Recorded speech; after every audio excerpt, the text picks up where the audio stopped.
wako mahali hapa. Sasa kama tuko mahali hapa, lipo kusudi la Mungu anataka liweze kutimia katika maisha yetu, lakini hilo kusudi uweze kulipokea linahitaji utayari wako wa ndani kupokea kile ambacho Mungu anataka akusaidie katika maisha yako. Bwana Yesu asifiwe. Kwa majina yangu naitwa Anthony Richard. Mungu amenipa neema ya kuwa na mke mmoja. Jina la Bwana lihimidiwe. Niukaribishe katika somo ambalo Mungu ametupa neema na kibali tukapate kujifunza siku ya leo, tujue Mungu anasema nini juu ya maisha yetu ya kiroho na kimwili pia. Bwana Yesu asifiwe. Kwa wale ambao wanaandika, kichwa cha somo kimebeba ujumbe unaosema mruhusu Mungu aamshe roho yako tena. Mruhusu Mungu aamshe roho yako tena. Bwana Yesu asifiwe. Vijana, Bwana Yesu asifiwe. Tumevaa mashati ambayo yanasema kwamba Mungu wetu ni nguvu zetu, na kama Mungu wetu yuko pamoja nasi, basi tuna nguvu ya Mungu ndani mwetu. Bwana Yesu asifiwe. Sasa ili nguvu ya Mungu ifanye kazi ndani mwetu, tumruhusu Mungu aiamshe roho yetu tena. Bwana Yesu asifiwe. Kuna mahali ambapo yamkini Mungu akitutazama alikuwa anatamani tufike katika viwango fulani katika ujana wetu, anatamani ufike malengo fulani katika ujana ulionao, lakini akikuangalia Mungu anakuona bado uko pale pale. Sasa usipomruhusu Mungu aiamshe roho yako tena, hautoweza kufika mahali ambapo Mungu amepakusudia kwenye maisha yako. Bwana Yesu asifiwe. Tunapozungumzia habari ya kuamsha, kikawaida tunajua tunaamsha kitu ambacho aidha kimelala au kimekufa. Bwana Yesu asifiwe.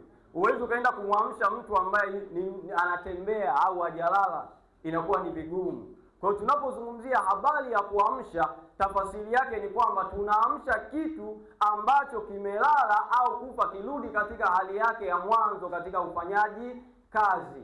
Bwana Yesu asifiwe.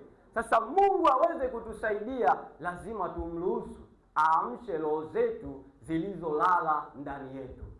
Bwana Yesu asifiwe. Unaweza ukasema kwa namna gani? Lakini naomba tusome Ufunuo sura ya 3 na ule mstari wa 1. Najua matendo yako ya kuwa una jina la kuwa hai, nawe umekufa. Bwana Yesu asifiwe. Najua matendo yako ya kuwa una jina la kuwa hai, nawe umekufa. Mungu anazungumza ya kwamba anajua matendo tulio nayo, ya kwamba watu wanaotuzunguka wanatuona ya kwamba tuko hai. Yamkini tuko hai kiuchumi, tuna kila kitu ndani yetu. Yamkini tuko hai, tuna mili ambayo imejaa. Mtu akituona anasema huyu mtu ameshiba maisha, lakini Mungu anaporudi kukutazama anakuona ya kwamba umekufa ndani mwako. Bwana Yesu asifiwe. Umekufa kwa namna gani? Maana yake kuna vitu ambavyo Mungu alitaka avione ndani mwako, havioni kwa wakati huo. Yamkini unaingia kanisani, ndio unaimba, lakini ndani mwako kuna kitu ambacho Mungu akitazama anaona hautembei namna Mungu anavyotaka. Unaingia ibadani, unaimba ndio, lakini hauna moyo wa maombi. Unaingia kanisani ndio, lakini bado maisha yako na mienendo ya maisha unayoishi si yale Mungu anayotaka uyaishi. Bwana Yesu asifiwe. Tutasimama tutasema huyu mtu anaimba vizuri, lakini Mungu ukirudi kwenye upande wa Mungu anakutazama ya kwamba huyu mtu sio, huyu mtu mbele zangu bado hajakamilika, kuna kitu kimepungua ndani mwake. Bwana Yesu asifiwe. Tunaona Mungu analiandikia hili kanisa, anasema nayajua matendo yako ya kwamba una sifa ya kuwa hai, lakini umekufa. Watu wa kweli walikuwa wakiliangalia hili kanisa, wanaona kweli kanisa zuri, kanisa limejaa watu, kanisa wanatoa matoleo, lakini Mungu akilitazama anaona ndani mwake limekufa, alitembei namna Mungu anavyotaka litembee. Bwana Yesu asifiwe. Ndivyo Mungu anavyokutazama. Unaweza ukawa mahali hapa, lakini aina ya maisha unayoyaishi nje sio yale ya watu ambao wamempokea Bwana kuwa ni mwokozi wa maisha yao. Yamkini kuna kitu Mungu alikuwa amekusudia ndani ya maisha yako, ya kwamba ndio unakifanya, lakini vipo vita au majaribu au vifungo ambavyo vimekufunga ndani mwako, unajikuta hauishi ndani ya mpango wa Mungu. Bwana Yesu asifiwe. Ukiangalia wana wa Israeli Mungu amewapa ahadi ya kutoka Misri kwenda Kanani, lakini njiani wanapitia mambo mengi kwenye maisha yao yanayowakwamisha kufika kwenye Kanani ambayo Mungu aliwaandaa juu ya maisha yao. Watu wakiwaona, wanawaona wako safarini, wanatembea wanaelekea Kanani. Watu wakiwaangalia, wanaona hawa watu ni watu wanaosafiri wanaenda katika nchi ya ahadi. Lakini Mungu akirudi kuwaangalia, kwa sababu wamechengana na maagizo ya Mungu, Mungu anawaona ya kwamba hawa ni watu wanaotembea, lakini si wanaenda kule wanapotakiwa kwenda. Bwana Yesu asifiwe. Maana yake wanaenda ambapo Mungu hajakusudia. Kwa hiyo yamkini kwenye maisha yako, kwa sababu hujampa Mungu nafasi, unaendelea kuishi na kuwa na uzima, lakini si katika ule uzima ambao Mungu ameukusudia kwenye maisha yako. Si kufikia yale ambayo Mungu ameyakusudia uyapate kwenye maisha yako. Bwana Yesu asifiwe. Sasa usipompa Mungu nafasi, inakuwa ni vigumu kwenye maisha yako. Inakuwa ni vigumu katikati yako. Katika maisha ya ujana, ni maisha ambayo ni magumu na yana mitihani mingi kwenye maisha ya kijana. Ili aweze kuyakabili na kufikia malengo aliyonayo, lazima Mungu awe katikati yake. Lazima Mungu ambatane pamoja naye. Unaweza ukawa na mipango ndio, lakini ile mipango unaifikiaje? Yale malengo yanatimia kwa namna gani? Lazima umpe Mungu nafasi kwenye maisha yako. Bwana Yesu asifiwe. Kipindi wewe unapambana kuweka malengo ya maisha yako, kumbuka pia yupo shetani ambaye na yeye anapambana, na Biblia inasema ya kwamba shetani anafanya kazi usiku kucha. Anajua ya kwamba muda alionao ni mchache. Bwana Yesu asifiwe. Kwa hiyo muda wao unapambana, yupo shetani ambaye na yeye anakesha kupambana ili usifikie malengo ambayo Mungu ameyakusudia kwenye maisha yako. Tumeimba hapa kwamba tazama, wewe ni Mungu wa wote wenye mwili. Sasa kama ni Mungu wa wote wenye mwili, ni Mungu ambaye ameweka kusudi ndani ya kila mtu lipate kutimia kwenye maisha yake. Sasa kwa nini kusudi ambalo Mungu ameliweka kwako lisitimie? Maana yake vipo vikwazo ambavyo vimesimama kwenye maisha yako kuweza kukukwamisha usifikie mahali ambapo Mungu anataka ufikie. Bwana Yesu asifiwe. Tunavitatuaje vikwazo hivi? Lazima Mungu tumpe nafasi ndani yetu. Lazima Mungu mruhusu awe sehemu ya maisha yako kama kijana. Lazima katika hatua ya maisha unayoishi uishi kama kijana, ukitambua ya kwamba ili ujana wangu ni uvuke na uwe ujana ulio mwema na nitimize malengo na kusudi la Mungu kwenye maisha yangu, lazima niamini mimi kama kijana niambatanishe maisha yangu, ujana wangu, mienendo yangu pamoja na Mungu wangu. Bwana Yesu asifiwe. Hasa unakuta kijana anaishi akiwa na malengo tele, lakini hayo malengo au hayo maisha alionayo hayaambatanishi pamoja na Mungu ambaye Mungu angemsaidia. Bwana Yesu asifiwe. Unapokuwa kijana unahitaji mafanikio ya kiroho na kimwili, na umepata neema ya kumjua Mungu, kawaida na tafasiri yake ya kwamba ili malengo yako yatimie, ili kusudi la Mungu litimie, lazima uende mbele za Mungu, alafu umwambie Mungu, nimekuja mbele zako, maisha yangu nimeamua kuyatoa kwako, ninaomba unisaidie katika kila hatua ya ujana wangu, kila hatua ya mipango niliyo nayo, ninayaweka mbele zako upate kunitimizia. Bwana Yesu asifiwe. Vijana ambao wameamua kumfuata shetani na mafanikio yake, wameamua kujitoa kwa shetani, wanafuata maelekezo ya shetani. Kila analolifanya halifanyi kwa akili zake yeye, ataenda kwa mizimu, ataenda kwa mababu, ataenda kwenye ile madhabahu, ataenda kuuliza ya kwamba mwaka unaofuata kuna kitu ninataka nikifanye kwenye maisha yangu, je, nikifanye kwa namna gani? Lakini kijana ambaye ameokoka hana desturi ya kwenda mbele za Mungu, akabeba maono na matarajio alionayo na kwenda mbele za Mungu akimwambia Mungu, tazama umenipa ujana, mpaka sasa hivi niko hai, yamkini kuna watu nimesoma nao leo hawapo, lakini mimi ni mzima. Je, ujana wangu wa sasa na unaokuja niishi kwa namna gani? Bwana Yesu asifiwe. Lakini vijana tunatumia nguvu tulizonazo za mwilini, tunasahau ya kwamba yupo shetani ambaye sisi tunapambana katika mwili, yeye hapambani katika mwili, anapambana katika roho ili aweze kutufelisha mipango tuliyo nayo. Maana kabla hujapokea baraka ya Mungu kwenye maisha haya ya uhalisia, inaanzia rohoni. Bwana Yesu asifiwe. Zinaanzia rohoni. Sasa kipindi umeingia, baraka zinaanzia rohoni. Wewe unapambana kwenye haya maisha sasa ya kimwili. Shetani anaingia katika ulimwengu wa roho, anazishikilia baraka zako. Utafanya kazi, utaweka malengo, lakini hayataweza kutimia kwa sababu kuna sehemu moja umelala. Kuna sehemu moja imekufa. Kuna sehemu moja umesahau kumwambia Mungu, nahitaji unisaidie. Bwana Yesu asifiwe. Nguvu nyingi, mafanikio machache, kwa sababu hujampa Mungu nafasi ndani mwako. Bwana Yesu asifiwe. Naomba tuangalie kitabu cha Ezra sura ya 1 mstari wa 1 kipengele B. Tutaruka na ule mstari wa 5. Neno la Mungu linasema, Bwana akamwamsha roho yake Koreshi mfalme wa Uajemi, hata akapiga mbiu katika ufalme wake wote. 5 inasema, ndipo wakaondoka wakuu wa mbali za baba wa Yuda na Benjamin na makuhani na Walawi, naam watu wote ambao Mungu ameamsha roho zao kukwea ili kujenga nyumba ya Bwana iliyoko Yerusalemu. Bwana Yesu asifiwe. Tunamwona Mungu anasimama, anaamsha roho ya mfalme wa Uajemi ambaye Mungu anamshurutisha aende akaijenge nyumba ya Bwana kule Yerusalemu iliyoko Yuda. Ndipo wanatoka watu mbalimbali wakiwemo makuhani na wale ambao Mungu ameamsha roho zao, wanachukua hatua ya kutoka mahali walipokuwa na kuelekea Yerusalemu kujenga nyumba ya Bwana. Bwana Yesu asifiwe. Tukumbuke huyu mfalme Koreshi alikuwa ni mfalme kwenye ufalme wake.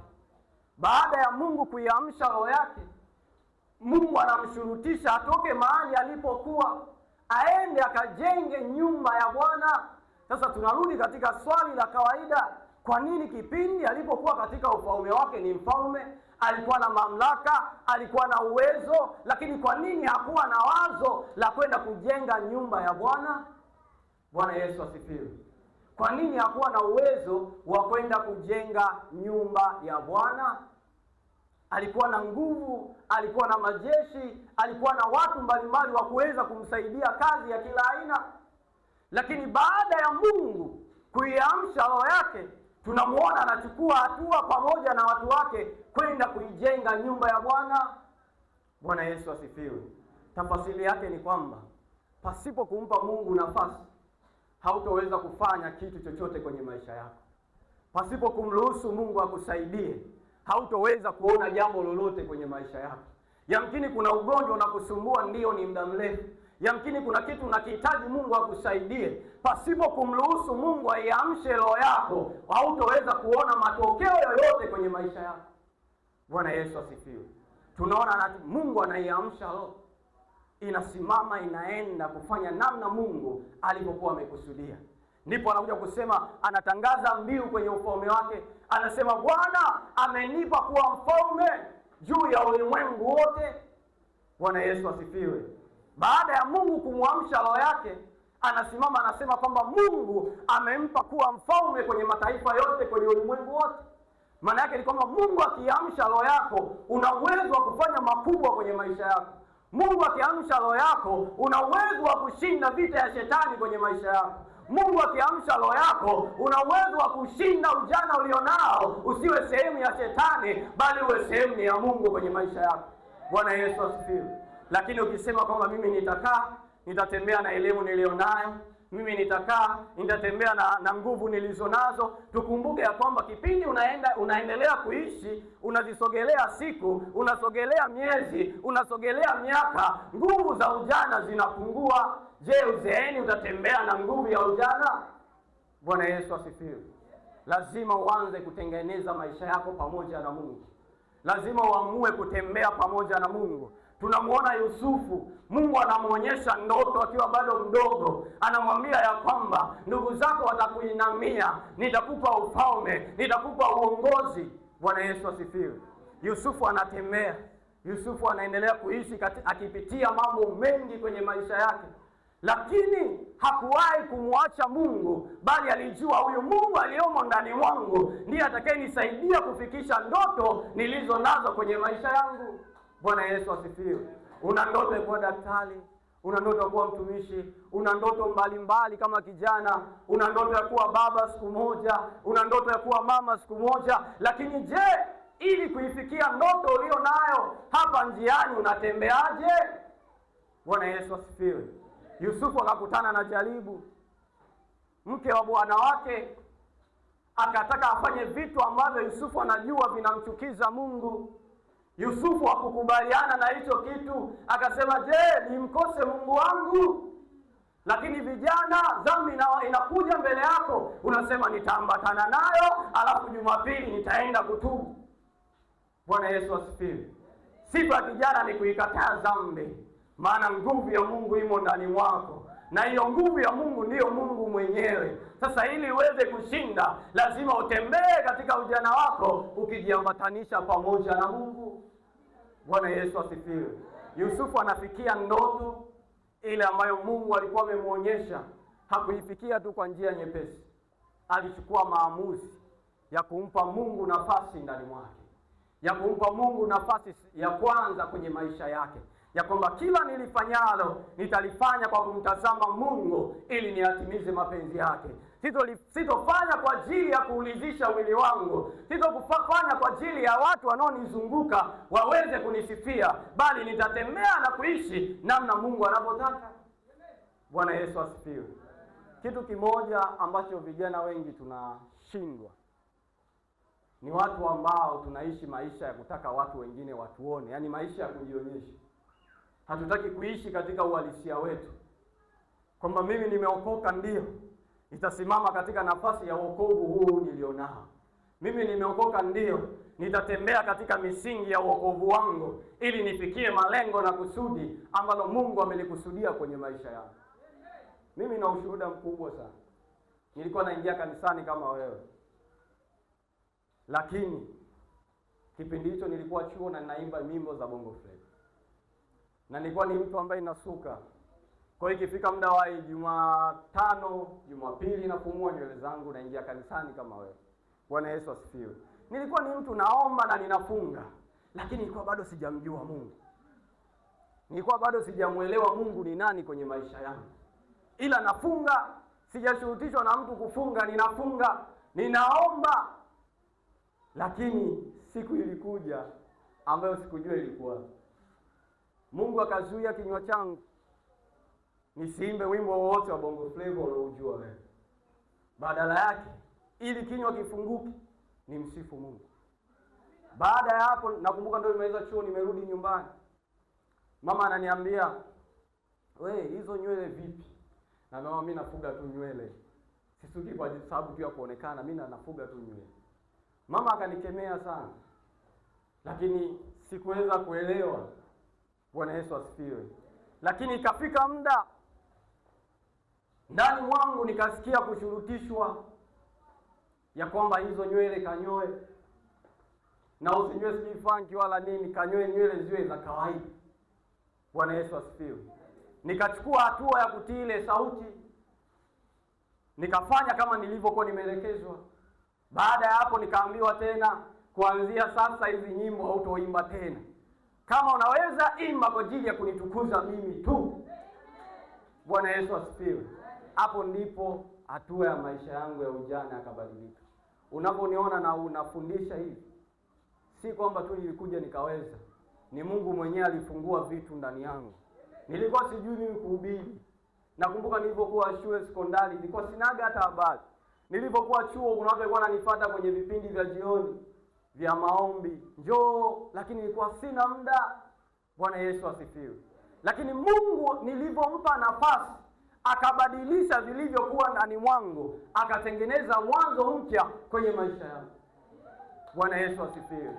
Kwa hiyo mimi kama kijana nikikuona naishi maisha ambayo hayampendezi Mungu, sishangai na unibabaishi, kwa sababu nilitoka huko na ninajua na ni pabaya. Bwana Yesu asifiwe. Kwa hiyo ukipata neema ya kumjua Mungu, mpe nafasi ndani mwako. Na hiyo nafasi itakusaidia kwenye maisha yako. Hiyo nafasi Mungu ataitimiliza kufikia malengo na makusudi ulionayo. Lakini ukikataa, Mungu naye atakuacha. Daudi anamwambia mwanae Selemani ya kwamba mshike sana Mungu wa baba yako, Ukimtafuta utamuona, ukimkataa naye atakukataa. Bwana Yesu asifiwe. Kwa hiyo kwenye maisha yako ya ujana unapoishi, shikamanisha maisha yako pamoja na Mungu. Ukimkataa Mungu naye atakukataa. Tutakuona ndio ni kijana, lakini mbele za Mungu hautakuwa na sifa ya wale vijana ambao Mungu anawatambua kwenye ufalme wake. Bwana Yesu asifiwe. Tunaona baada ya Mungu kuiamsha roho, wanaweza kusimama na kwenda kuifanya kazi ya Mungu. Ukimpa Mungu nafasi aamshe roho yako, akusaidie ndani mwako, una uwezo wa kufanya mambo makuu kwenye maisha yako. Bwana Yesu asifiwe. Ukisoma habari ya wanafunzi wa Yesu, walitembea pamoja na Yesu, walikula pamoja na Yesu. Yesu alipokuwa akienda kuhubiri waliambatana naye. Alipokuwa akielekeza namna ya watu waache dhambi, walikuwa pamoja naye. Lakini kuna kitu ambacho ndani mwao kilikuwa bado hakijaamka. Kuna kitu ambacho ndani mwao kilikuwa bado kimelala. Bwana Yesu asifiwe. Yesu akaenda mlimani kusali. Alipokuwa akisali, akarudi kuangalia wanafunzi wake, akawakuta wamelala. Akamuita Petro akamwambia, "Je, hamkuweza kusali nami, kuomba nami hata lisali moja?" Bwana Yesu asifiwe. Kwa nini walishindwa kutembea pamoja na Mungu? Kwa nini walishindwa kuomba pamoja na Mungu? Maana yake ndani mwao kuna kitu kilikuwa kimekufa. Roho ya maombi haikuwa ndani mwao. Walikuwa ni wanafunzi wa Yesu, ndio wanatembea na Yesu, wanamsikiliza Yesu, lakini roho ya maombi ilikuwa imekufa. Na ndipo wanafunzi wa Yohana wanawafuata wanafunzi wa Yesu.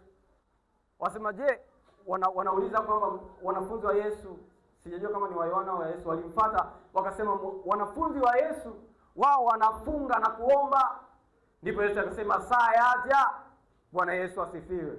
Kwa hiyo ndivyo ilivyo, walitembea pamoja na Mungu, walitembea pamoja na Yesu, waliishi pamoja na Yesu, lakini roho ya maombi ilikuwa imekufa ndani mwao. Unaweza ukawa unaingia kanisani, ndio, unaweza ukawapo mahali hapa, unaweza ukawa unaimba, lakini kuna kitu kimekufa ndani mwako mbele za Mungu, ambacho Mungu akikuangalia anasema, huyu mtu kuna vitu vimepungua. Moyo wa ibada umepungua. Alikuwa anatakiwa aishi bila magonjwa huyu, lakini kwa kuwa kuna namna fulani hajaambatana na mimi, ile neema ya uzima imepungua ndani mwake. Kuna mahali alitakiwa avuke hapa, lakini kwa kuwa amenikataa kwenye maisha yangu, hajanipa nafasi, neema ya kuvuka hapa imeondoka kwenye maisha yake. Bwana Yesu asifiwe. Wanazunguka mlima. Wanazunguka mlima. Najua walikuwa wanakutana na watu wengine njiani. Yamkini walikuwa wakiwauliza ya kwamba mnaelekea wapi? Wanasema tunaenda Kanaani. Lakini Kanaani yenyewe ni ile ile ya kuzunguka mlima.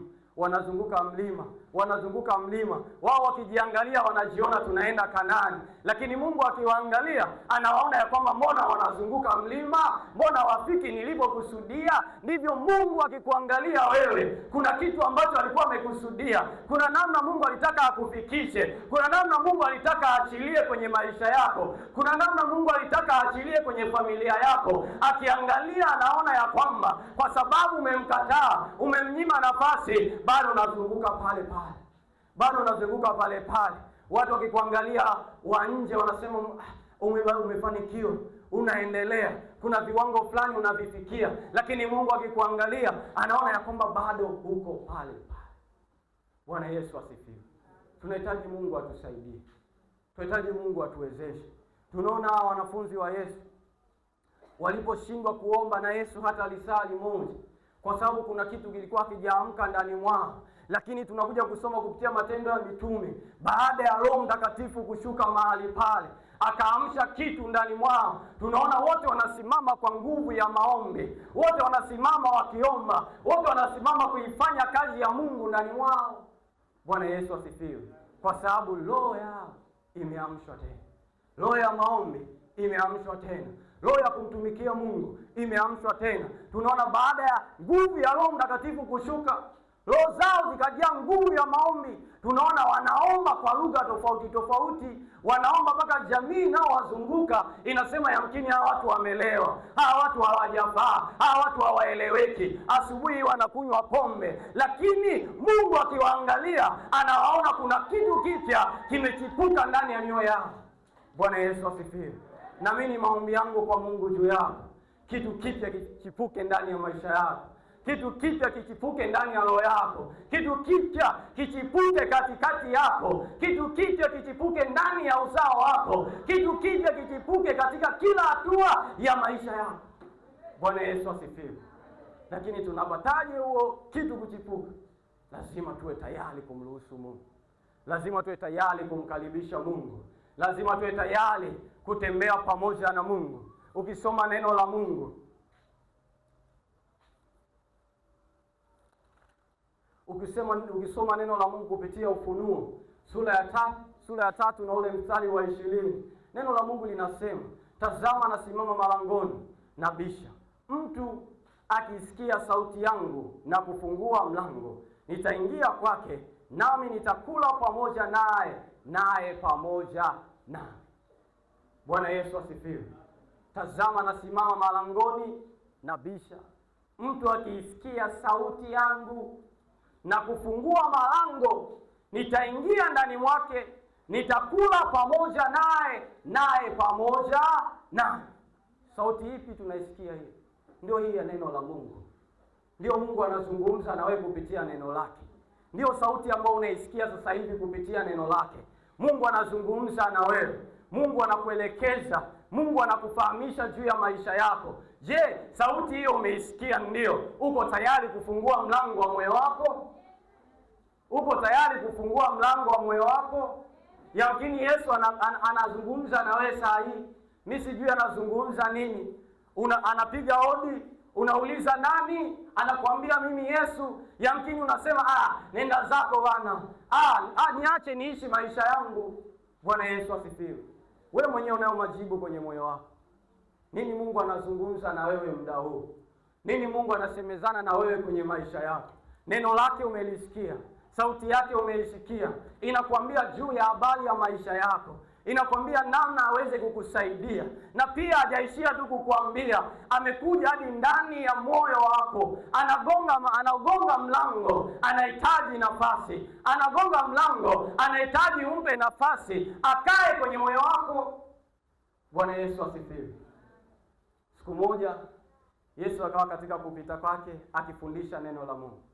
Akawapo mwanamke mmoja aliyokuwa akisumbuliwa kutokwa na damu kwa miaka 12. Akasikia ya kwamba Yesu anapita mahali pale. Bwana Yesu asifiwe. Akasikia Yesu anapita mahali pale.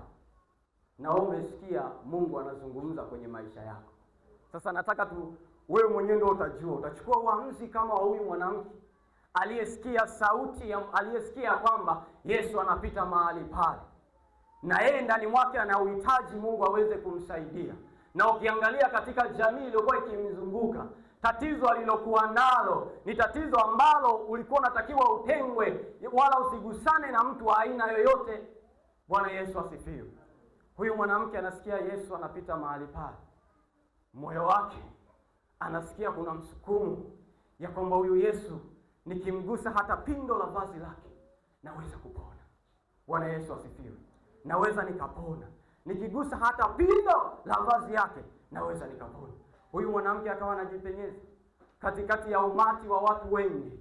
Wengine yamkini walikuwa wakimsukuma. Maana Biblia inasema ya kwamba amepoteza hela nyingi na vitu vingi vya thamani kupeleka kwa waganga ili aweze kupona tatizo alilokuwa nalo. Lakini aliposikia Yesu anakuja, akajiambatanisha akisema, akaazimia moyoni mwake ya kwamba nikigusa hata pindo la vazi lake nitapata kupona. Bwana Yesu asifiwe. Nawe unaamini Mungu ni msaada wako. Hauishi tu kuamini. Huyu aliamini ya kwamba nikigusa hata pindo la vazi lake nitapona. Hakuishia tu kusema hapo. Badala yake tunaona anajipenyeza. Vuta picha kama ulikuwepo kwenye ule mkutano. Alafu huyo mwanamke kwa namna alivyo hatakiwi kuchangamana pamoja na watu. Hatakiwi hata kushikamana na watu mkono wa aina yoyote. Angalia ni namna gani alipitia magumu. Ni namna gani alichukua uamuzi mgumu wa kupenya alipo na kupita watu wengi ili aweze kumfikia Yesu. Bwana Yesu asifiwe. Ili aweze kumfikia Yesu. Tunamuona anachukua tu, anaenda. Na alipofika analigusa pindo la vazi la Yesu, anapata kupona. Bwana Yesu asifiwe. Anapata kupona. Sasa yamkini Mungu anazungumza na wewe saa hii. Neno lake umelisikia. Umeelewa anasema nini kwenye maisha yako. Lakini je, uko tayari kumfungulia mlango na kuruhusu aiweze kuiamsha roho yako iliyolala tena? Aweze kukusaidia mahitaji ulio nayo. Kuna mahali unaona ya kwamba ndio ninatamani kushinda hiki kitu, lakini kwa nguvu zangu ninashindwa. Lakini Mungu anataka akusaidie. Mungu anataka akufanikishe. Mungu anataka akuwezeshe muda huu. Inahitaji utayari wako wa ndani. Bwana Yesu asifiwe. Utayari wako wa ndani ndio utakaoleta majibu ya maombi na mahitaji ulio nayo. Huyu mwanamke aliazimia moyoni, hakuishia moyoni. Alichukua hatua kumfuata Yesu. Na neno tuliojifunza leo nasema mruhusu Mungu aamshe roho. Mungu hawezi akakulazimisha. Bwana Yesu asifiwe. Mungu hawezi akakulazimisha. Anapozungumza na wewe, anazungumza kwa sauti ya upole, akikubembeleza, akisema mwanangu, na shida uko nayo, ninahitaji nikusaidie. Kuna shida uko nayo, ninataka nikuwezeshe. Lakini wewe kama hautokuwa tayari, utakuwa ni wale wa watu waliosikia sauti ya Mungu lakini hawakufungua mlango wamruhusu Mungu aingie, akae pamoja nao na ale pamoja nao. Bwana Yesu asifiwe. Tunamwona mwanamke huyu anachukua hatua kwenye maisha yake akiwa anahitaji msaada kutoka kwa Mungu. Kuna kitu unajua unahitaji Mungu akusaidie. Kuna kitu unatamani umtumikie Mungu kwa viwango vya juu. Kuna kitu unaona ya kwamba nimeishi nacho kwa muda mrefu, lakini sasa yatosha, nahitaji kumtumikia Mungu. Kuna namna ya maisha ambayo ninayaishi, haya maisha ninaona hayampendezi Mungu, lakini sasa ninahitaji kumpa Mungu maisha yangu. Ninahitaji Mungu awe sehemu ya maisha yangu. Ninahitaji kumkaribisha Mungu kwa upya ndani mwangu. Nimfahamu zaidi ninavyomfahamu. Nimjue namna ninavyotakiwa nimjue anavyotaka yeye. Bwana Yesu asifiwe. Mungu yuko malangoni mwa moyo wako. Anabisha. Anahitaji nafasi. Na nafasi hiyo anataka akae pamoja na wewe. Na akishakaa pamoja na wewe, aweze kukusaidia. Aweze kukusaidia. Kuna kitu anaona kabisa ndani mwako kimekufa. Kuna kitu anaona kabisa ndani mwako huwezi kukishinda pasipo yeye. Neno la Mungu linasema, ninyi hamwezi neno lolote pasipo mimi. Bila Mungu hakuna unaloliweza ndani mwako. Bila kumkaribisha Mungu akusaidie, hakuna msaada utakaoupata ndani mwako. Tunamuona huyu mwanamke amechukua hatua ya kumruhusu Mungu amsaidie ili aweze kumtetea kwenye maisha yake. Na alipochukua hatua hiyo ya kumkaribisha Mungu, Mungu akamsaidia. Mungu akamwezesha. Mungu akamfanikisha. Mungu akamwezesha kwa namna ambayo watu wengi hawakutarajia. Sasa ndivyo Mungu anavyotaka akusaidie siku ya leo. Ni kitu gani unaona ndani mwako hakiwezekani? Ni maisha fulani unaona umeyachoka na unahitaji Mungu akusaidie. Na neno lake limesema na yeye yuko tayari kutusaidia. Na Mungu wetu yupo karibu kuliko hata mavazi tunayoyavaa. Ukimuita anaitika, ukimhitaji anakuja. Maana anasema ya kwamba ombeni nami nitawapa, tafuteni nanyi mtaona, bisheni nanyi mtafunguliwa. Bwana Yesu asifiwe. Kama Mungu amekwambia ukiomba utapewa, basi ndio sababu ya kumwomba Mungu unachohitaji. Kama Mungu amekwambia ukibisha atakufungulia, basi ndio sababu ya kwenda kubisha mbele za Mungu akufungulie. Kama Mungu amekwambia ukimtafuta utamuona, basi katika muda huu unao sababu ya kumtafuta Mungu ili uweze kumuona kwenye maisha yako. Naomba tusimame. Kale nilitembea nikilemewa dhambi, nalikosa msaada, kuniponya mateso, usifiwe Baba, lisifiwe kaburi linalozidi yote, asifiwe Mwokozi. Tukiwa tunaendelea kuimba, ikiwa ni mtu ambaye unahitaji kumpokea Yesu kuwa ni Bwana na Mwokozi wa maisha yako, Yamkini kuna mahali unaona kabisa maisha yangu, kuna mahali ninatembea kinyume na mapenzi ya Mungu, na neno la Mungu limekuja ili liweze kunisaidia siku ya leo, na niko tayari kuyabadilisha maisha yangu ili niweze kumjua Mungu na nguvu zake. Ikiwa pia ni wewe ni mgonjwa, unahitaji neema ya uponyaji, unaweza ukapita hapa mbele na Mungu atakusaidia. Kale nilitembea